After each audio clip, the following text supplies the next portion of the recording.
All right, we are live again. Welcome to another episode and discussion of Own Your Yes. I am your host, Valera Wilson, and each week we take a journey along with amazing, phenomenal, successful women who share their lessons learned and their challenges on the way to success so that we can all thrive as ambitious and yet imperfect women. So I have today with me Genevieve Dozer, who is the Chief Business Development Officer. And it's a new role for Genevieve. So what a perfect time for us to talk about. What we're going to talk about today is trusting your gut and making a move. Thank you so much, Genevieve, for joining me today. I'm super excited to have you. I'm super excited to be on the sidelines and see your success and your progress. So again, thanks. And share your background a bit and what you do now. Yeah, thanks, Valera. So I am, just like you said, Chief Business Development Officer at a merchant services program management company. So I focus on partnerships with community banks and credit unions. I've been in the merchant services acquiring space for 15 years. I've worked in product marketing, sales support, training. I've done direct large merchant sales, so normally like 50 locations or larger, or 150 million or larger in annual sales, so bigger merchants directly. And then I did partner sales, right, for banks and credit unions and ISOs. So I also like to add in, about me, like you said, right, it's not all about the career. So I married my high school sweetheart. We moved back a few years ago to my hometown to raise our kids, since I had a work from home position at the time and could live anywhere. So we live in northeastern North Carolina. I have a 10-year-old son and an 8-year-old daughter. Awesome. Balancing it all. I love it. I mean, this is such an exciting topic for me because I know that sometimes as women, we talk about the fact that we have that intuition, right? And we have that gut feeling, and sometimes we don't always follow it. We don't trust it. We're all a bit nervous or hesitant. So I love for us to be able to explore the concept of trusting your gut, in your career and making moves that might be scary, nervous, nerve wracking, whatever that might be, so that we can grow overall in our individually, and inwardly, and also obviously in our role. So kind of talk to us about, the journey of getting to where you are. Like, what are some of the challenges that presented themselves on the way to you becoming a chief business development officer? Yeah, so it's funny you talk about being imperfect and trusting your gut, and I probably really didn't listen to myself for about 10 years of my career. And so it started pretty stereotypical. Right out of college, I got hired with the bank. It was a good job. I had a job offer, right before I graduated even. I was there 10 years, and both my parents retired from 30-year careers at the same place. So it was kind of like, that's what you do. You just go somewhere and you stay there for 30 years and you retire. Right. But I got to a point, and I did good. I had a good 10-year career there. But I got to a point where I was, on the executive leadership team. I was reporting to the president of BB&T Merchant Services. I was the only female, and I was the youngest on the team. And so I started facing some adversity and things I just didn't know how to handle. And on top of that, I didn't feel like I was getting the title that I deserved, to my peers, the pay, the flexible work environment, being able to work from home or an office, closer to my home. And I saw my family sacrificing. My kids were a lot younger then. And so there was one day I remember being in the kitchen. I think I was, arguing with my husband about taking out the trash or something. And I just started crying. And the words that came out were, "I hate my job." And right. So that was those gut, body feelings that just, came out unconsciously or subconsciously, and I listened to it. As soon as it happened, I said, wow. Like, I stopped and said, wow, and so I started kind of evaluating everything. And I ended up taking a job started, kind of talking around to some people outside of the bank. And I ended up taking a job that was at a global company in marketing, still in payments, but it would require us to move from Raleigh, North Carolina to Atlanta. And so I took that. We were really excited about it. To your point, it was like, this is going to be awesome. We're going to move. We were going to live in Atlanta. And about 6 weeks after I started that job, my whole family moved. My husband had to actually, quit his job. And about 6 weeks in, though, I realized it was not the right role for me. It was not the right company. And I cried every day to and from work, and my long drive and my long commute, 9 miles, was 45 minutes. And I before I woke up each morning and I opened my eyes, I would just hope that I was still back in Raleigh. And I wasn't, right? And so it was good timing because that company was a sponsor company of WNET, of the Women's Network and Electronic Transactions. And they sent me to the annual summit or conference. And I was actually really nervous to be in a room full of 200 women because primarily in my 10-year career at the bank, I mostly worked with men. And my experience working with women had been negative. They were mean or, they would say one thing outside of the meeting and then we would get in the meeting and they would, contradict what I was saying, or they would shut down the ideas that I was bringing to the table. So just not great experiences. And that wasn't all of them, but for the most part. And these women at the WNET Summit, the ones that I spoke with while I was there and interacted with, were just truly amazing. They just immediately didn't know me at all.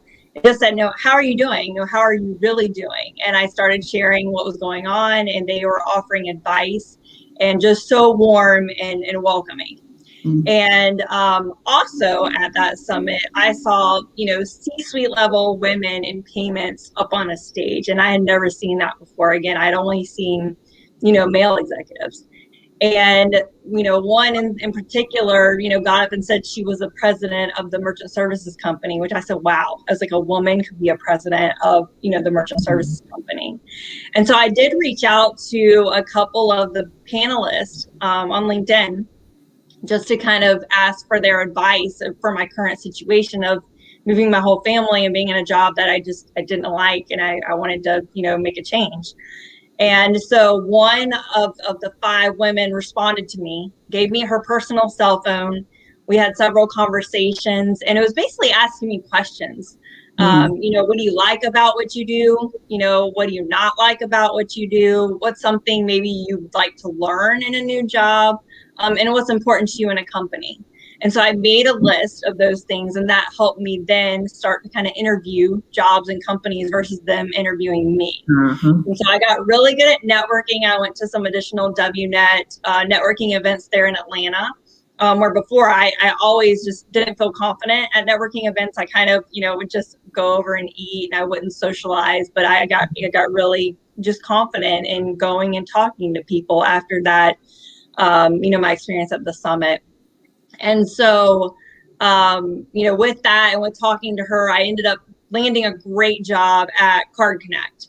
And it was, being head of their financial institution program, working with, 100 different small banks and credit unions to deliver merchant services. So kind of like what I was doing at the bank at BB&T, but for all these different banks. And I loved it so much. And so my journey then led me to motivate, inspire, and help others who may be struggling like I was.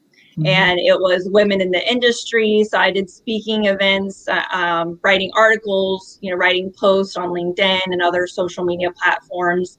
And then, I mentioned a year or so later, we moved back to where I grew up. And I started speaking to local middle school girls and high school girls because I did lose a lot of confidence in high school. And I think, it took me 20 years to get it back. And so I love going and talking to them and saying, I literally was sitting in your seat, and here's my story and how I'd like to, inspire you. Wow. I mean, it's such a journey. And as I'm listening, I'm thinking of all the nuggets, as you will, that you're sharing. And I thought about that moment you said you were arguing and something just came out and said, I hate my job. And, what a moment for you to just recognize it, and I think it's telling that so often that there's so many other things that we're frustrated about, but the real root is that it's that we're not unhappy about something, and it could be totally unrelated. And commend you for taking the time to dissect that and be honest about it, and then take some action, right? Because how many of us will say or have said, well, I don't like something, but then not do anything about it. And so I think that's a great point to lead with, is that, hey, if something is telling you that's not right, listen to that and then take an action around it. And then you mentioned something about, reaching out to other women and how that was uncomfortable before, but then finding an opportunity because you reached outside of your comfort zone. And I think that's another great point, is an action that, even that we can all learn from, is, hey, you gotta take a step. You might require you to do something outside your comfort zone, but that oftentimes will lead you to the thing that you want next. And I've even seen that in my own career tons of times, as I reached out and it led to something that was better for me. That's, it seems like there's been a number of different times. It was that point that you realized that you could trust your gut, or, as you've made these transitions, how did you realize, what were some of if I were to say maybe the signals that you started to recognize in terms of trusting your gut and what it was telling you? Have you started to get a sense of what that feels like for you? Yeah, so for sure, after making that move to Atlanta and then not working out, I was like, I'm not trusting my gut, right? But then, actually, when I interviewed for Card Connect, the chief business development officer there interviewed me. I gave my 30-second pitch. He's like, tell me a little bit about you. And then right after that, he said, Genevieve, I like you. I like who you are. I like what you're saying. I like, who you are. And I like that you know what you want. He was like, you're going to be a great addition to the team. And he said, sorry, I got to go. I got a meeting. And that was it. But it was like his response to me just introducing myself totally was like, okay. And then of course I got the job, and I was, head of this program. And I just, I loved it so much that I think really said, okay, totally trust your gut, because, it really doesn't matter the choice you make, to your point, then something great ended up coming out of it. Now, it took a while to happen. But that was really a moment, where I realized that trusting my gut did end up working out, like you said, maybe not as intended, but an unexpected, success story out of that. Yeah, that's a really good point. And just the fact that you could be honest and say 6 weeks in, right? I've moved everyone, and I don't like this job, right? The courage to admit that maybe I might have been wrong, but then to still take action beyond that and say, okay, but I'm going to course correct. And sometimes that can be challenging. We can feel like we're embarrassed to admit that I trusted my gut and it didn't turn out right for me this time. Maybe speak to this about, how did you get the courage through all of that to course correct? I mean, having to share that with those that you love, that, okay, I made the decision. It's not exactly what I thought it was going to be. Yeah, it's funny because I really never, looking back, I'm glad you said that, because looking back on it, I really didn't realize that I had the confidence then to realize that, right? I think about it later in my career when about 18 months into Card Connect, First Data purchased Card Connect, and they were taking over my program. And so I worked for 6 months to transition it. And then they had verbally told me I was going to be on the executive team of that division, and kind of what my role was going to be. And then when the internal email came out, the announcement, I wasn't on the executive team. And all of a sudden he said, oh yeah, we changed our mind. And, and so all my staff was taken from me, and I was given less responsibilities. And that time I consciously knew I stood up. I said no. I knew my value, I knew my worth, I knew what I wanted. I immediately called my previous leadership team from Car Connect, and I was like, get me out of here, basically. But that was a moment, like in time, I point to, and I knew I stood up. It's funny that you say that, Valeria, because kind of recognizing 6 weeks in at the other company, I really hadn't looked at it as trusting my guts. Maybe I'm not giving myself enough credit, I guess. But Yes. the other one, it was, okay, I've been here, I've done this before, I'm not doing it again. Yeah. I think it was more of that kind of feeling.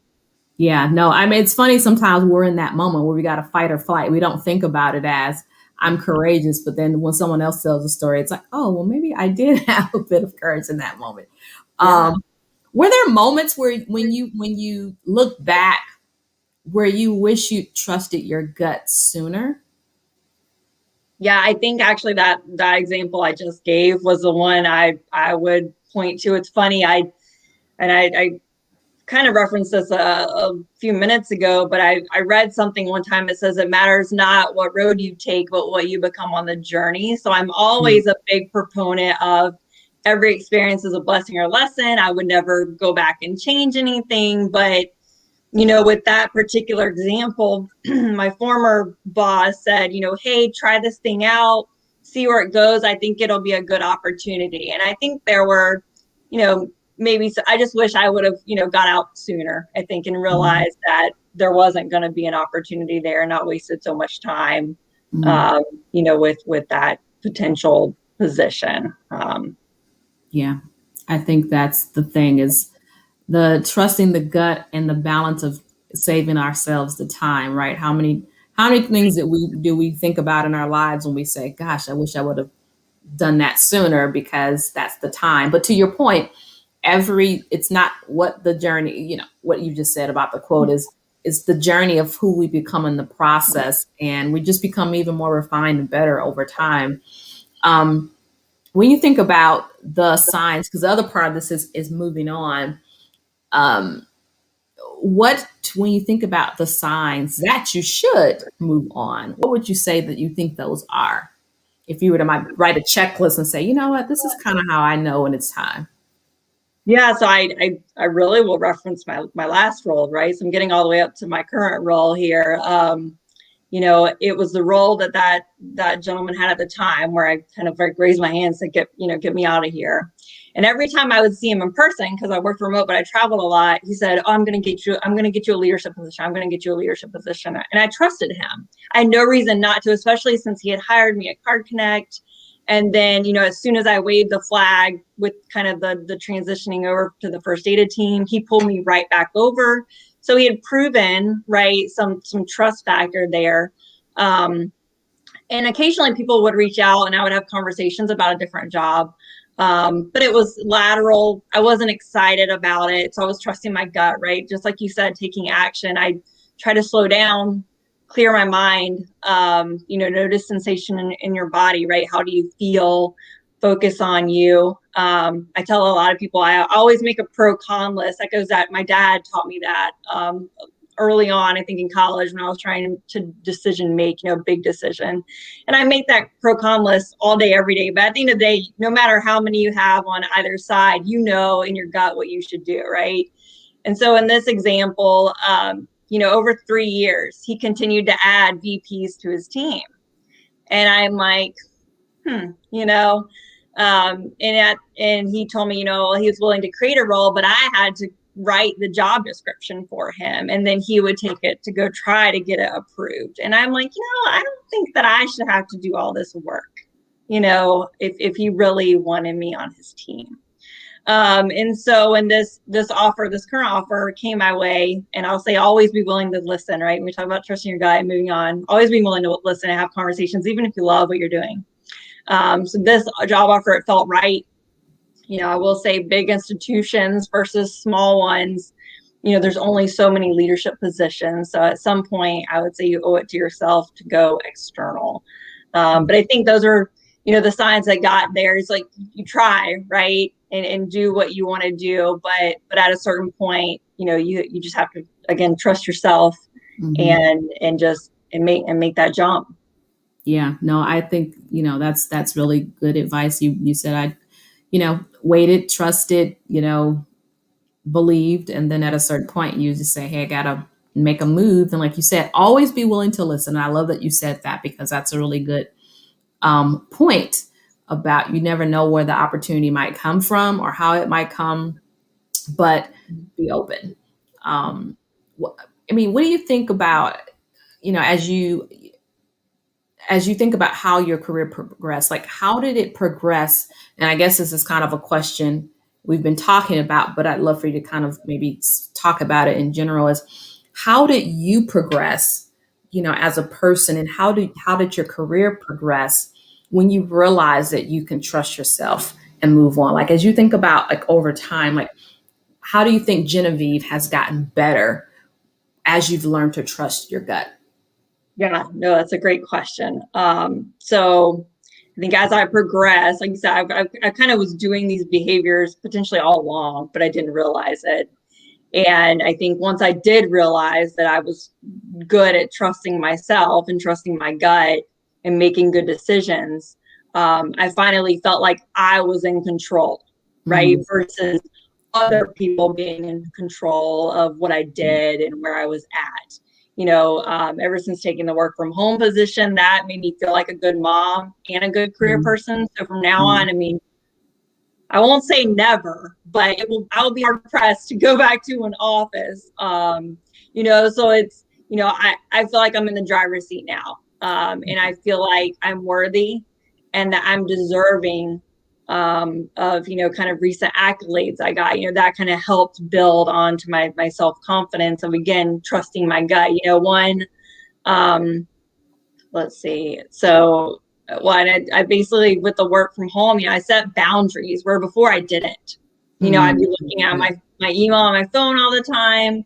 And now I set boundaries to keep that personal life and work life separate, and actually have a personal life, be a good mom, be what I feel like is a good wife, and choosing where to spend my time. Right. And Mm, so I can do volunteer. I can do what we're doing right now. I can volunteer with WNET. I can volunteer with other women's organizations. And just honestly too, something else that really helped me, and it took me until 2019 to really feel like I was being authentic. So mm, I mm, think, trusting yourself is sharing your full self, right? And people say bring your full self to work, but you can't. And I never deceived right. anyone. There were just details that I left out. And so when I shared my story, and a lot of the WNET leaders encouraged me to share my story, when I applied for ETA's Top 40 Under 40 in 2019, when I applied for Money 2020's Rise Up program, where you and I met. And, I shared the story that I was first in my family to graduate from college.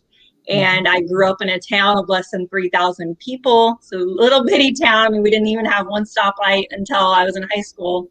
And then also most of my childhood, I was from a low economic family, and so most of my childhood, if we didn't have a house of our own, we were living with family members, or I lived in a trailer.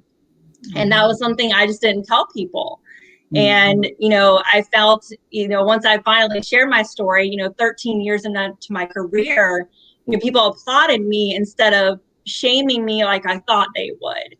And Right. so that was very powerful to Mm. be able, to have that and actually share who I actually was with people.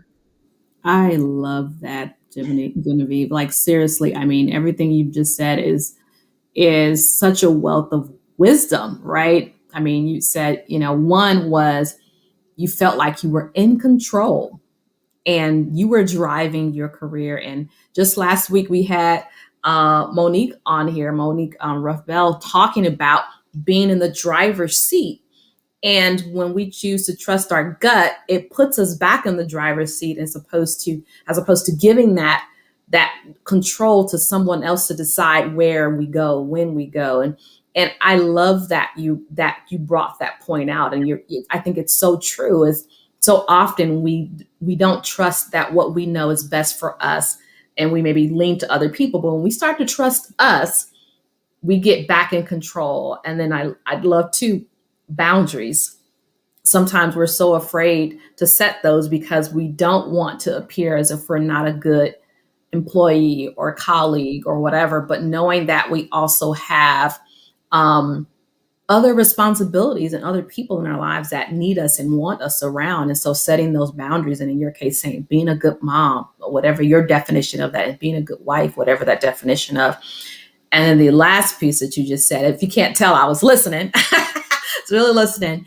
And that last piece of, bringing all of you, obviously within reason. We know that, people say bring your full self. I agree with you. They don't always mean that, but but telling the stories, the parts of you that taking that shame and changing it to strength. And you're absolutely right. And, I wholeheartedly agree with that, because writing a book was an opportunity for me to do that in a way that I thought, oh my God, what will people think? But to your point, people begin to applaud you because you're being your authentic self. And how many of us are showing up to work and not being authentic because we don't trust that that's good enough for people? We got to show them the highlight reels on LinkedIn. But I applaud you for all of that, because it takes courage, and it takes the confidence, and we're all evolving in this process. So again, thank you. And we're getting ready to close out because we only got a couple of minutes. What are two things that you would say to summarize all of this to a woman that's watching this, about trusting her gut and moving on? Yeah. So I would say stop doubting yourself, right? Period. Yeah. Just stop overthinking it, hold your head up high, hear others, but trust yourself. So stop doubting yourself, period.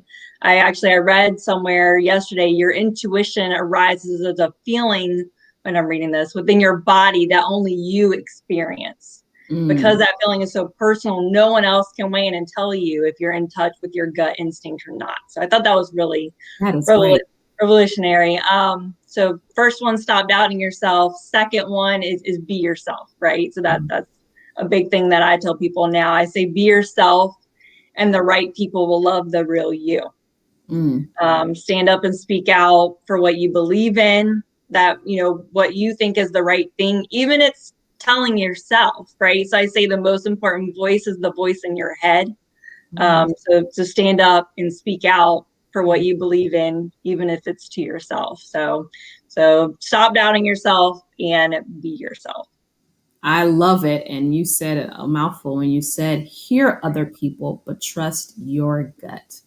We can get external influences and advice, but at the end of the day, we got to trust what we really are feeling. Like you said, intuition is something only we can feel. I love that. I'll take that with me too. So thank you again, Genevieve, for sharing such amazing insight and wisdom.